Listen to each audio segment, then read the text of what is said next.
Bismillahirrahmanirrahim. Allahumma salli ala Muhammad wa ali Muhammad. The author then says, the prayer is invalidated by the following. The first invalidator is the neglect of any of its aforementioned conditions or obligations. The exception would be if one were to neglect intending the angels when reciting the salutations. It does not invalidate the prayer, even if one did such intentionally. The second invalidator is abundant actions, such as eating, drinking, insomuch that the recitation is prevented, and what resembles them, that is, what resembles the continuous actions of eating and drinking.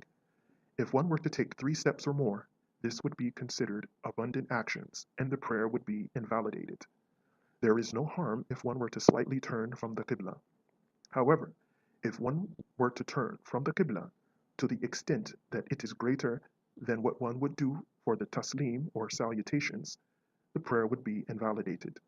In general, the rule is that the performance of 3 actions consecutively is considered an invalidator of the prayer.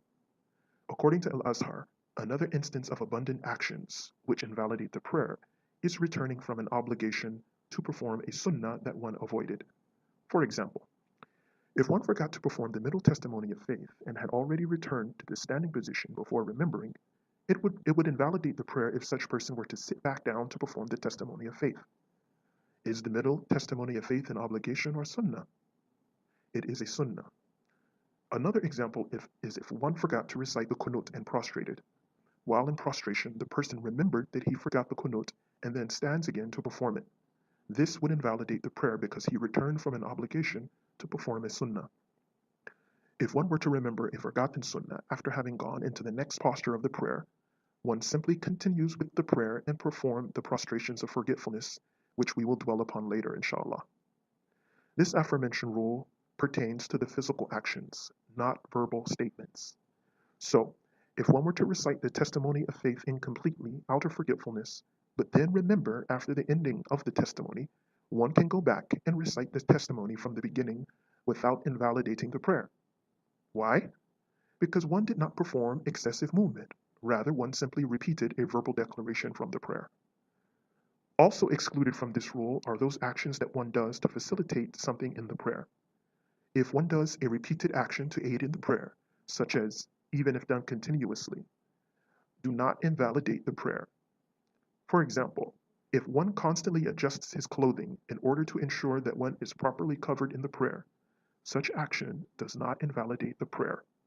Another example is if one uses one's fingers or pebbles to count the number of tasbih or glorifications or other adhkar in the prayer. Such action does not invalidate the prayer because one is relying on such actions to perform the prayer correctly. The third invalidator is, the author says, speech that is not from the Quran or its remembrances, or from them but ungrammatical in so much that one does not recognize them being from the Quran or its remembrances.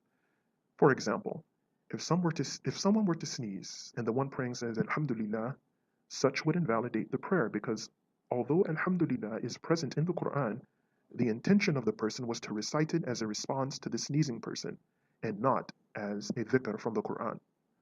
Similarly, if a praying person were to recite Ya Isa to get the intention of someone named Isa, this would invalidate the prayer because once again, the intention was other than a dhikr from the Quran.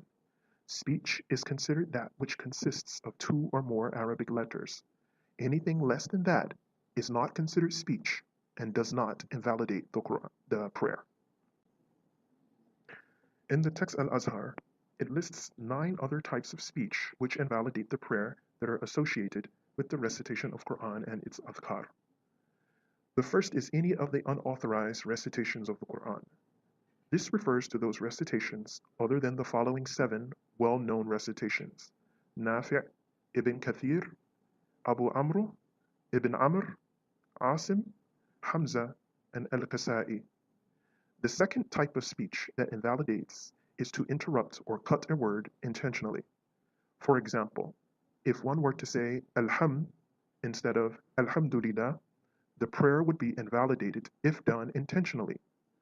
The third type of speech that invalidates the prayer is audibly clearing the throat, even if it was done inadvertently.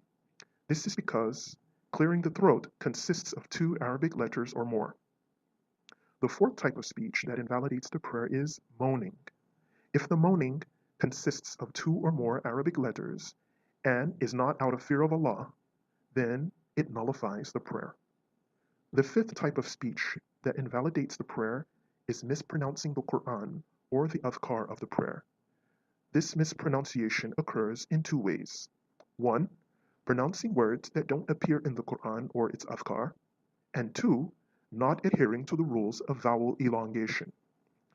The sixth type of speech that invalidates the prayer is intentionally joining 2 consecutive words together that don't belong. For example, if one were to recite Ya Isa ibn al-Musa. The seventh type of speech which invalidates the prayer is if the one praying behind the Imam seeks to correct the Imam in his recitation, but he himself makes a mistake. The eighth type of speech that invalidates the prayer is, the author says, laughing that interrupts the recitation. According to the madhab, such action invalidates the prayer but does not invalidate the wudu or ritual ablution. However, laughing that does not interrupt the recitation does not invalidate the prayer. The ninth type of speech that invalidates the prayer is, the author says, raising the voice to indicate something except in the case of passing or the followers. This also pertains to a situation if one were to raise one's voice in the adhkar of the prayer to let someone else know that he is in the prayer. For example, if one is praying alone in a room and someone else calls him, the one praying then says, Allahu Akbar, loudly to inform the other person who's looking for him that he is praying. Such action would invalidate the prayer. The fourth invalidator of the prayer, which isn't mentioned in the present text, but is mentioned in Al-Azhar, is when one discontinues the prayer in the case of an emergency. Although one is obligated to exit the prayer to take care of the emergency situation, the prayer is nevertheless considered invalid, and one would have to repeat that prayer anew from the beginning. An emergency situation pertains to those cases where one fears harm for oneself or another. According to the madhab, if one were to refrain from handling the emergency situation and continue praying, the prayer would be considered invalid, even if one completed the prayer.